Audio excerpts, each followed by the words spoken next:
रूस के राष्ट्रपति व्लादिमीर पुतिन बीते दिनों काफी सुर्खियों में हैं। ताजा मामला सोशल मीडिया पर वायरल उनसे संबंधित एक खबर से जुड़ा हुआ है, जिसमें उनके इस्लाम कबूल करने के बारे में बातें की जा रही हैं। व्लादिमीर पुतिन का पिछले कुछ सालों में जिस तरह से मुस्लिम देशों की तरफ झुकाव रहा है और जिस तरह से उन्होंने कुरान से अपनी मोहब्बत का इजहार किया है, इसने लोगों के बीच में कई बड़े सवाल छोड़ दिए हैं।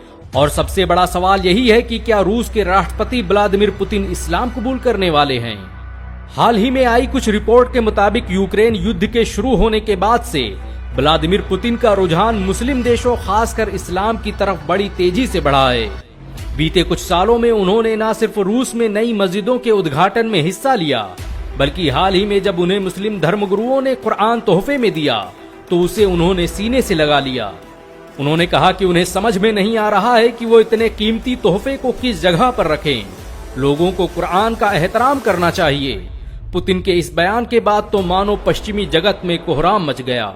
पश्चिमी देशों के बड़े बड़े एनालिसिस्ट और रणनीतिकार का कहना है कि पुतिन अपनी सत्ता को बचाने के लिए ऐसा कर रहे हैं।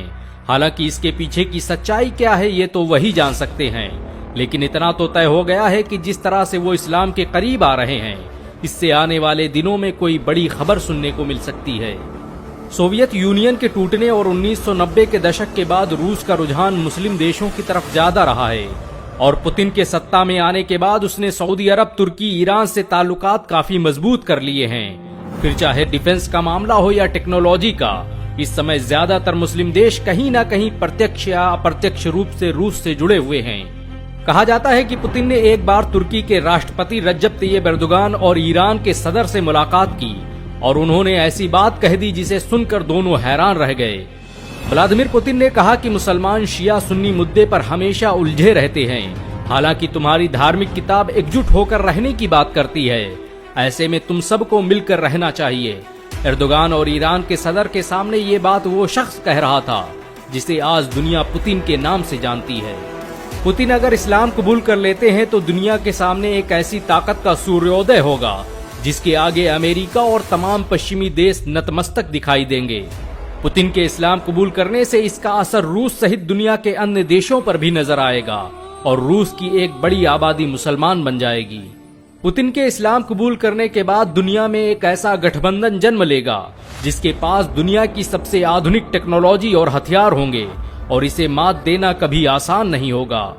रशिया, सऊदी अरब, तुर्की और कतर, ईरान का ये गठजोड़ ऐसी क्रांति पैदा करेगा जिसे रोकना अमेरिका और ब्रिटेन जैसे देशों की बस की बात नहीं होगी।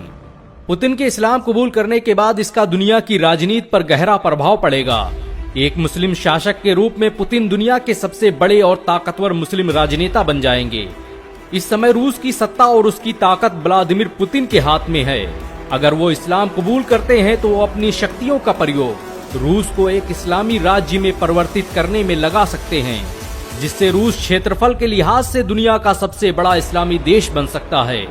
इस समय वैसे भी रूस में चेचन्या और दूसरे बहुत से राज्य मौजूद हैं जहां पर सबसे ज्यादा आबादी मुसलमानों की है।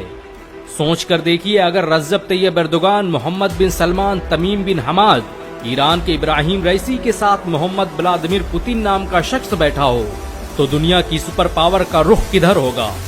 आज भी रूस में रमजान कादिरोव नाम का मुसलमान पुतिन का सबसे करीबी दोस्त माना जाता है।